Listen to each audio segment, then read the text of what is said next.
Dubai ছিল, Saudi আরবে ছিল, এরপরে হচ্ছে আবুধাবি শহরে ছিল, যেটা হচ্ছে আপনার রিয়াদ শহর, আরব আমিরাতের একটা শহর। মাসে কিছু টাকা পয়সা কিছু পাঠাইতে পারছে, সব মিলিয়ে চলাফেরার মতো অবস্থা ছিল।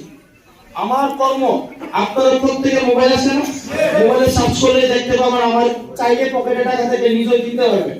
কয় টাকা ইনকাম করি, আমার কোর্স থেকে কয় টাকা আসে, এগুলো সবাই দেখতে পায়। আমার বছরে 12.5 লাখ টাকা ইনকাম, প্রত্যেক মাসে 1.5 লাখ 1 লাখ টাকার একটু বেশি প্রত্যেক মাসে। এটা জুলাইয়ে কমছে, জুলাইয়ের আগে আরো বেশি ছিল, এটা জুলাইয়ের পরে কমছে। অন্যদের ইনকাম কি বাড়বে, আমারটা কমছে। সব মিলাই আমার সম্পদ আছে 50 লাখ টাকা, সব মিলাই 50 লাখ টাকা। আমি আপনাদের কাছে একটা কমিটমেন্ট দিয়ে গেলাম, আজকে যদি নির্বাচিত হইতে পারি, আমার জীবনে আমি কোনোদিন কন্ট্রাক্টরি করব না। এমপি হওয়ার পরে একটা কন্ট্রাক্টরি লাইসেন্স নেই, না?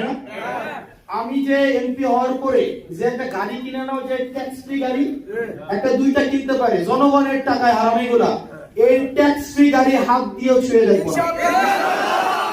এবং এমপি হওয়ার যে বেতনটা, এই বেতনটা ছাড়া একটা টাকাও ছুঁয়ে দেখবো না।